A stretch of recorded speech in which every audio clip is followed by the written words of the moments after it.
Bismillah, Allahumma shalli ala Muhammad wa ala Muhammad.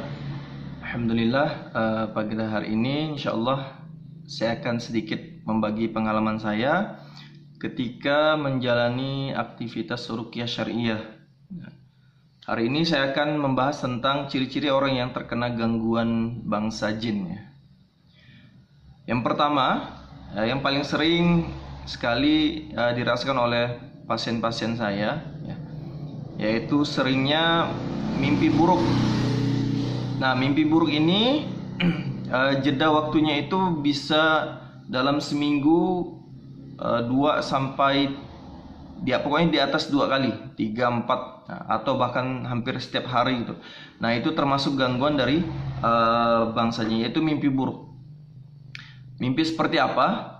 Bisa mimpi bertemu dengan bangsa jin. Nah, itu mereka menyerupai hantu, ya, kuntilanak, pocong,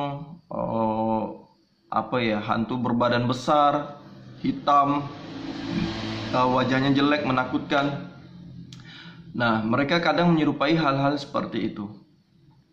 Nah, itu termasuk gangguan dari bangsa jin terhadap diri kita. Atau juga bisa karena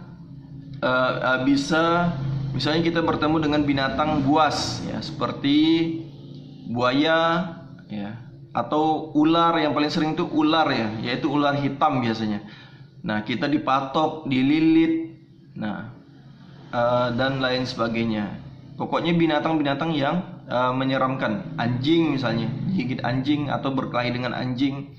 Nah, terus mimpi tenggelam. Nah, ini juga salah satu termasuk gangguan, ya. Mimpi ketika misalnya kita naik kapal, ya, terus tiba-tiba tenggelam, atau kita berenang tiba-tiba tenggelam. Nah, itu termasuk salah satu ciri gangguan, ya. Atau juga bisa mimpi jatuh dari tempat yang tinggi. Nah, ini biasanya juga sering, ya. Tiba-tiba kayak kita terjatuh dari tempat tinggi. Nah, biasanya kalau sadar-sadar itu biasanya kita jatuh dari tempat tidur biasanya. Nah, itu termasuk gangguan dari bangsa jin, ya, masuk ke dalam mimpi kita. Maka itu harus cepat kita antisipasi, ya. Yang kedua, setelah mimpi buruk, pokoknya mimpi apapun, ya, mimpi yang membuat kita menjadi tidak enak tidurnya, ya, mimpi yang menjadi tidak enak tidurnya. Nanti keringatan, capek, nah, itu bangunnya, atau sakit badannya. Nah, itu termasuk ciri-ciri gangguan.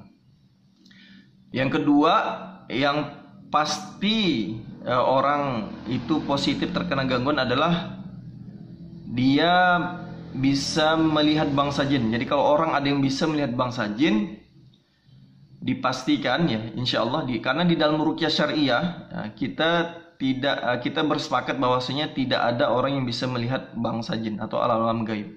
Kalau ada, kemungkinan besar orang itu terkena gangguan. Beda, ya, dengan karomah, ya. Karomah itu beda. Karomah itu dia sifatnya dia sekali dan tidak bisa diulangi.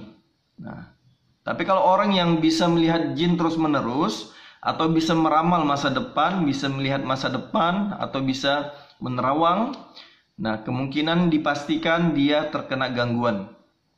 Makanya mohon maaf jika seandainya kita mendatangi orang-orang yang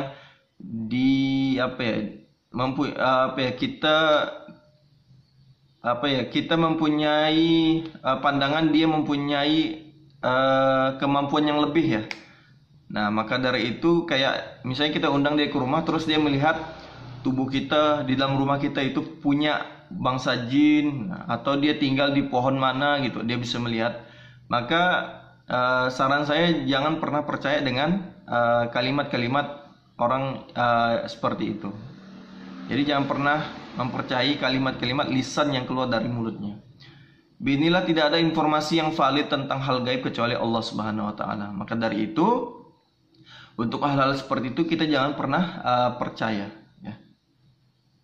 Nah, jadi orang yang sudah mempunyai hal-hal yang seperti itu sebaiknya dia harus diruqyah atau minimal ruqyah mandiri.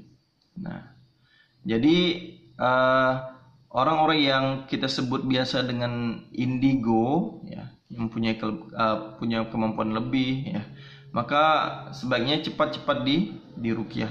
Nanti dia bisa menerawang, dia bisa mencium sesuatu hal, atau misalnya ini juga termasuk ciri-ciri gangguan. Jadi kalau kita bisa mencium sesuatu padahal barangnya tidak ada, terus kita bisa mendengar padahal orangnya tidak ada, mendengar suara kayak gitu, dipanggil orang gitu. Nah, sering ya, kejadiannya sering, bukan cuma sekali, tapi sering.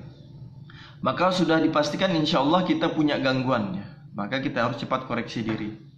Nah, kita harus cepat minimal ruqyah mandiri ya. Kalau tidak mampu insya Allah boleh minta pertolongan orang untuk meruqyah diri kita. Nah. Terus selanjutnya ya, yang pertama mimpi buruk, yang kedua bahasa kita itu indigo, yaitu orang punya kemampuan lebih, pokoknya merasakan sesuatu hal yang aneh gitu. Nah, yang ketiga juga yang paling sering yaitu sering merasa tidak enak di rumah. Jadi kayak rumah itu kayak tidak tenang gitu. Bukan prinsipnya bukan rumahku surgaku. Nah, tapi rumahku nerakaku ya kayak gitu. Jadi benar-benar tidak enak, merasa panas, merasa sering berkelahi misalnya di rumah. Nah, misalnya suami istri sering berantem, ya bertengkar. Nah, itu termasuk salah satu ciri gangguan juga. Maka cepat kalau misalnya terjadinya di rumah, kemungkinan besar jinnya itu nginapnya di rumah. Misalnya di luar rumah kita enak gitu, nah tapi dalam rumah tidak enak. Nah, kemungkinan besar faktornya, sumbernya itu berasal dari rumah. Maka harus cepat-cepat kita lihat rumah kita cek-cek, mungkin masih ada barang-barang yang tertinggal ya. Barang apa itu? Kayak misalnya jimat, nah barang-barang untuk pengasihan dan sebagainya. Nah, mungkin barang-barang itu menjadi penyebab faktornya. Nah, ketiga ciri gangguan tersebut yang paling sering saya jumpai ya ketika